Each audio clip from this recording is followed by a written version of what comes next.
The station corridor was silent, except for the sound of clawed feet scraping against metal. Kelrin walked with his head down, the hood of his gray uniform pulled as far forward as it would go, but it was never enough. Nothing could hide the scars that twisted across the left side of his face like burnt lightning purple and silver against his pale blue skin, pulling his eye into a permanent squint, warping his mouth into what some called a snarl. He wasn't snarling. He was just trying to exist. Behind him, a cluster of Vextar soldiers passed, their polished armor gleaming under the harsh white lights. One of them glanced his way and immediately looked away, as if the sight of Kelrin's face was something obscene. Another muttered something in the old tongue, something about marks of dishonor, about bloodlines corrupted by weakness. Kelrin kept walking. He had learned long ago that responding only made it worse. That the Vextar Empire did not tolerate imperfection. They were a people of warriors, of symmetry, of genetic pride. Scars from battle were worn as medals. But scars from birth? Scars from a genetic mutation that twisted flesh before a child even took their first breath? Those were marks of shame. They said you were damaged, defective, unworthy of the Empire's glory.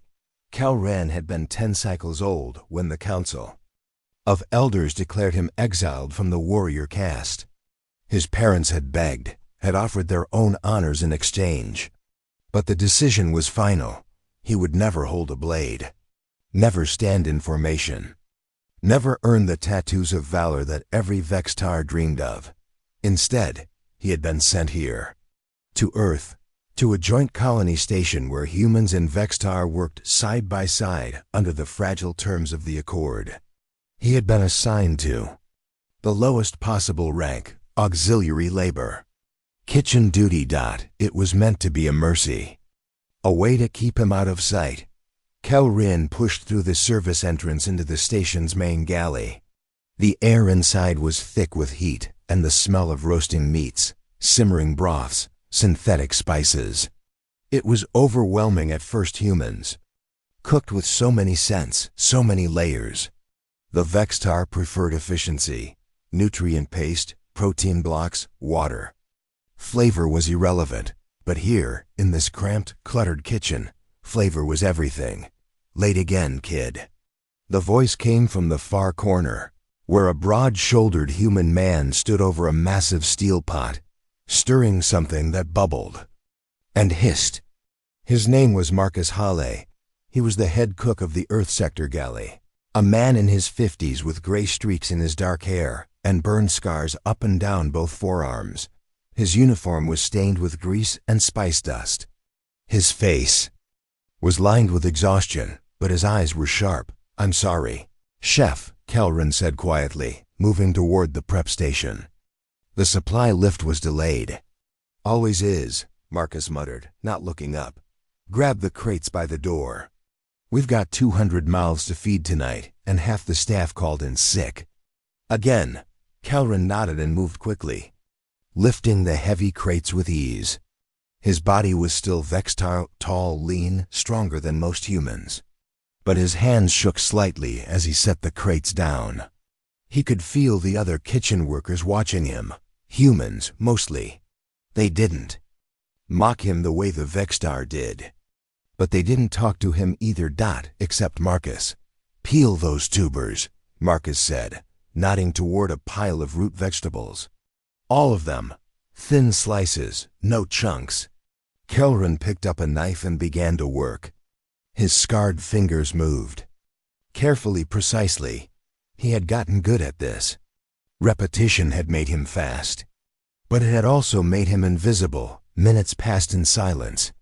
The kitchen hummed with activity pans clattering, ovens roaring, voices shouting orders. Kelrin kept his head down, his hood up. He focused on the rhythm of the blade against the cutting board. Then Marcus appeared beside him, leaning against the counter. He smelled like smoke and coming. "You ever gonna take that hood off, kid?" Kelrin froze. "I prefer not to." "Yeah." "I figured." Marcus didn't push. He just stood there, arms crossed, watching Kelrin work.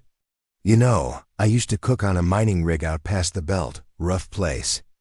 Guys there didn't care what you looked like. They cared if you could feed them something that didn't taste like recycled boot leather. Kelrin didn't respond. Marcus sighed. Look, I'm not going to pretend I know what you've been through.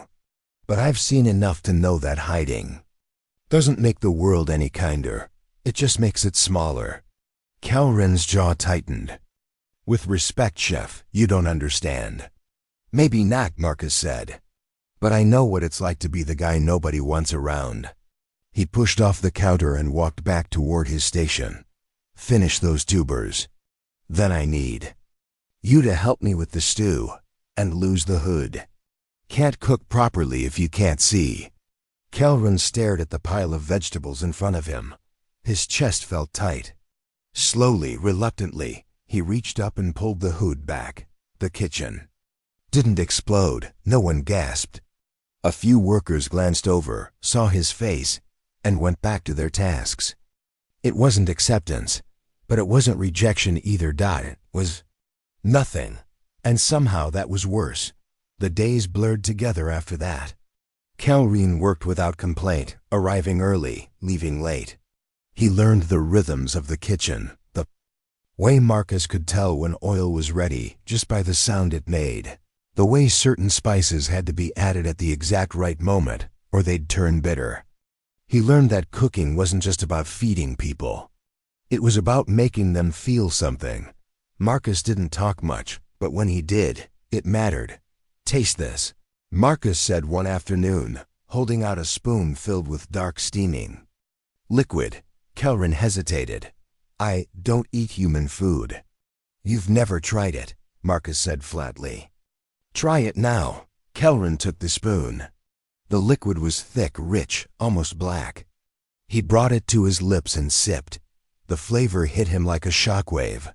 Sweet, savory, smoky, with a heat that built slowly in the back of his throat. His eyes widened. What is this? Mole, Marcus said, a faint smile tugging at his mouth. Mexican. Took me 6 hours to make. Chocolate, chilies, spices. It's supposed to be complex. Supposed to make you think. Kelrin stared at the spoon. It's extraordinary. Yeah, well, Marcus turned back to his pot. Food's not just about survival, kid. It's about connection, about memory, about telling someone they're worth the effort. Kelrin didn't know what to say. No one had ever told him he was worth anything. Over the following weeks, Marcus began to teach him more. Not just prep work, but real cooking. How to balance flavors. How to adjust seasoning by instinct. How to plate a dish so it looked like art. Kelrin absorbed it all. He had spent his entire life being told he was broken. But here, in this kitchen, with flour on his hands and steam in his face, he felt something he hadn't felt in years. Purpose. One evening, after the dinner rush had ended and the kitchen had finally gone quiet, Marcus sat down at one of the metal prep tables with a bottle of something amber-colored and 2 small glasses. He poured one for himself and slid the other across to Kelrin. Sit, Marcus said. Kale single quotes. Ren hesitated, then sat.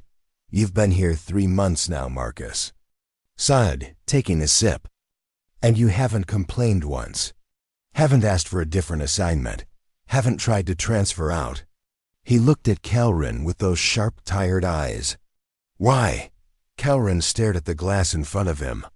Because there's nowhere else to go. That's not an answer, Marcus said. That's an excuse.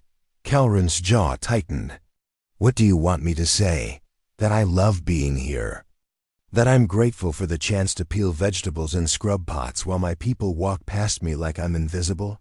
I want you to tell me the truth, Marcus said quietly. Kelrin looked down at his hands. The scars on his fingers were old, faded. They didn't hurt anymore. But they were still there. When I was young, Kelrin said slowly, my father used to take me to the training grounds. I wasn't allowed to participate, but he thought maybe, if I watched, if I learned the forms, I could still be useful somehow. The other children would stare at me. Some would laugh. Some would throw things. But my father never stopped taking me. Marcus didn't interrupt. One day, one of the instructors told my father to stop bringing me. He said I was a distraction, that I made the other children uncomfortable. My father argued. He said I had a right to be there, that I was still Vextar, still worthy of respect. Kelrin's voice cracked slightly. The instructor said that respect had to be earned, and that someone like me would never earn it. Marcus's expression darkened. My father didn't take me back after that, Kelrin continued. He stopped trying to defend me, stopped trying to pretend I could ever be anything other than what I was. And when the council exiled me, he didn't fight it, he just let me go. The kitchen was silent. Marcus took another sip of his drink. My daughter had a condition, he said finally. Genetic. Made her bones brittle. She broke her arm twice before she was 5. The doctor said she'd never be able to do anything physical. Said she'd spend her life in a chair. Kelrin looked up. She's 23 now, Marcus said. She's a cargo pilot. Flies supply runs through the asteroid belt. One of the best in the fleet. He smiled faintly. She didn't let anyone tell her what she couldn't be.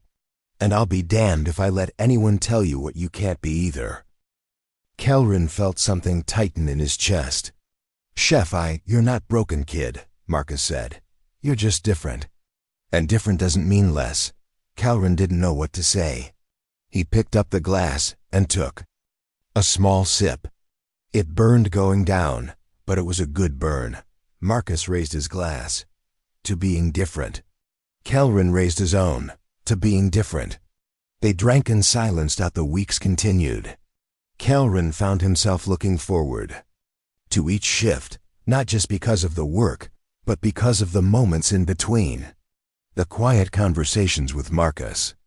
The way the kitchen staff slowly began to acknowledge him, not with words, but with small gestures. A nod. A shared smile. A plate of food left at his station during break. He learned that the prep cook, a human woman named Elena, had a son who loved drawing. She started bringing in his sketches to show Kelrin during breaks. They were crude, childish, but full of life. He wants to be an artist, Elena said one day, her voice tinged with worry. But his teachers say he should focus on something practical, something with a future. Kelrin looked at the drawing, a spaceship surrounded by stars. It's beautiful. You think so? Elena asked. Yes, Kelrin said. He sees the world differently. That's a gift. Elena smiled. Maybe you're right. Another cook, a young human man named Ty, started asking Kelrin about Vextar culture. Not in a mocking way, but out of genuine curiosity. What were their stories? Their traditions? Their foods? Kelrin found himself talking more than he had in years. He told Ty about the Festival of Stars, where Vextar families would gather under the twin moons and share stories of their ancestors. He told him about the singing stones, ancient monuments that hummed when the wind passed through them.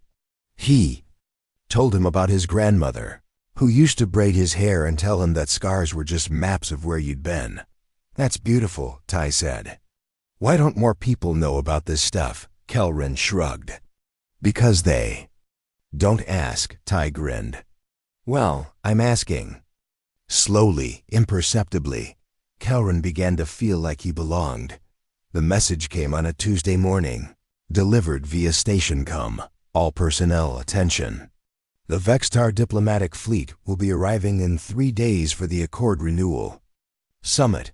A formal banquet will be held to honor the delegates. Preparations are to begin immediately. Marcus swore under his breath. 3 days.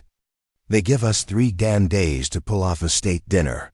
The kitchen exploded into chaos. Orders were shouted. Supply lists were drawn up. Marcus paced back and forth, muttering to himself. Kelrin stood frozen at his station. The Vextar fleet. Here, that meant high-ranking officers, council members, maybe even someone from his own bloodline. Kale, Marcus said sharply. I need you focused. This is the biggest event we've ever done. I can't do it without you. Kelrin looked up. You want me to help? I don't want you to help, Marcus said. I need you to help. You know Vextar tastes. You know what they expect. I need that knowledge. Kelrin's throat tightened. Chef, if they see me, they won't, Marcus said firmly. You'll be in the back. Prep only, but I need your input. Can you do that? Kelrin nodded slowly. The next 3 days were a blur of motion.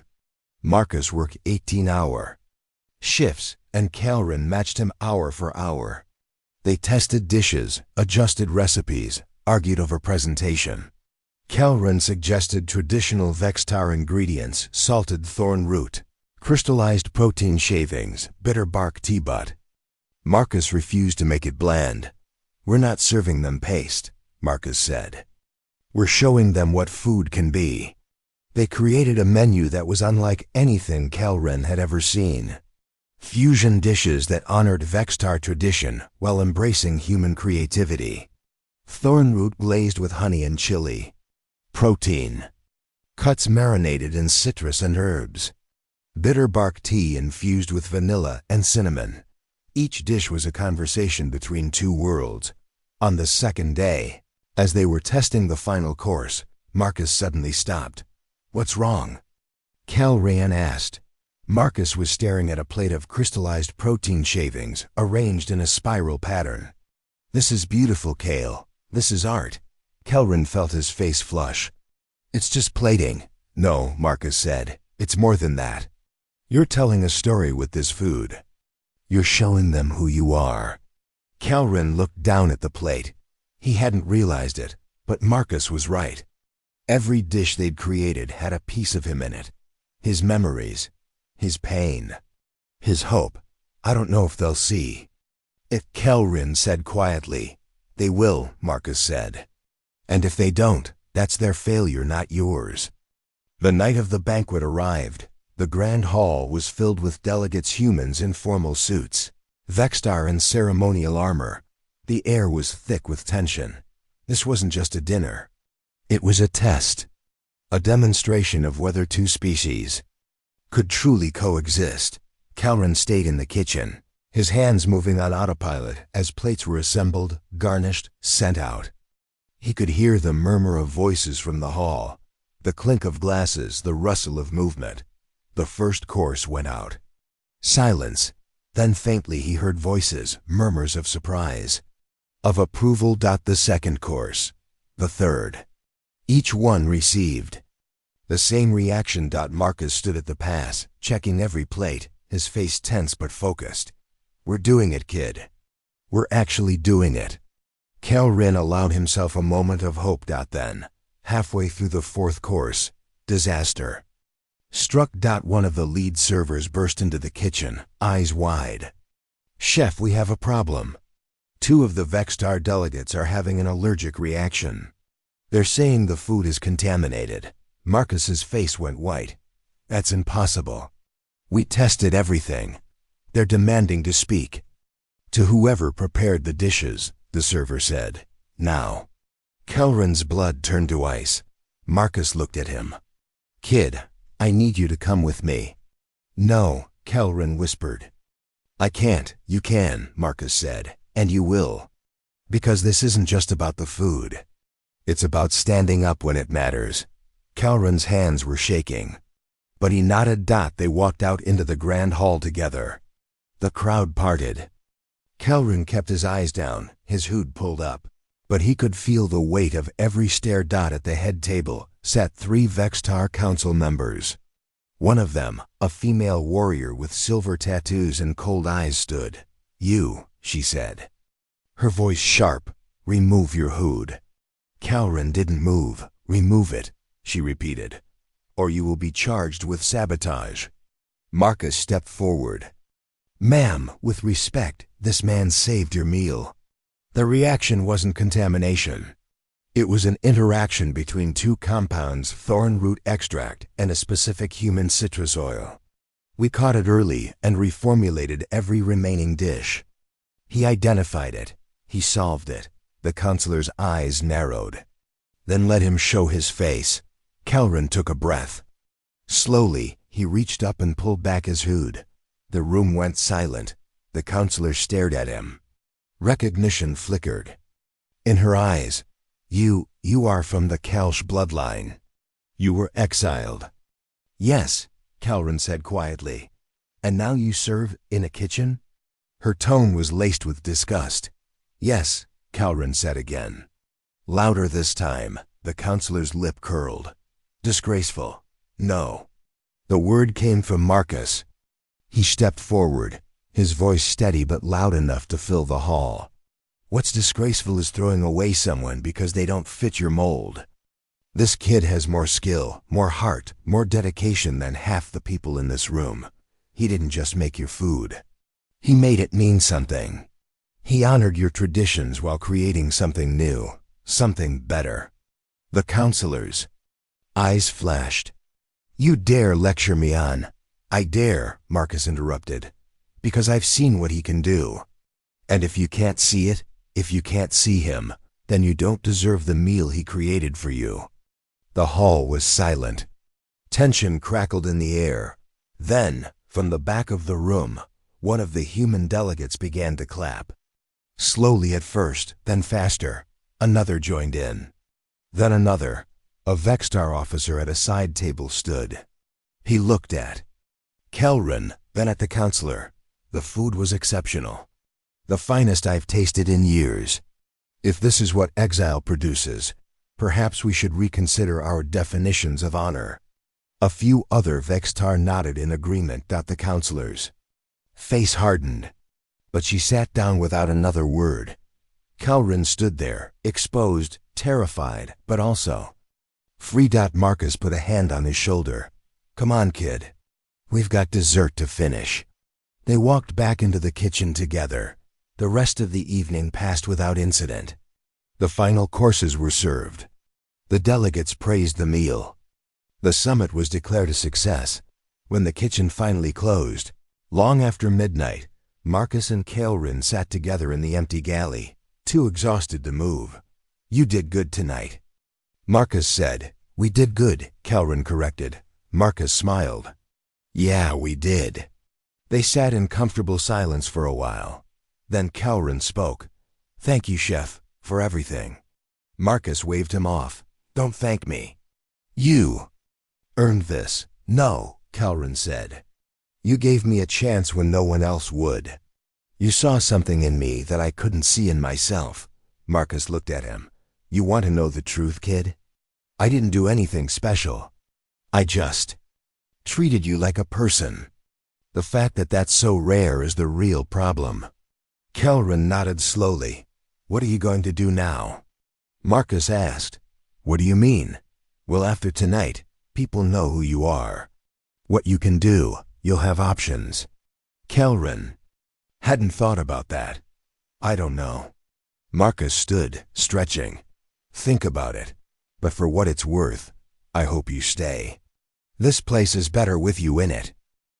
A week later, Kelrin received a message.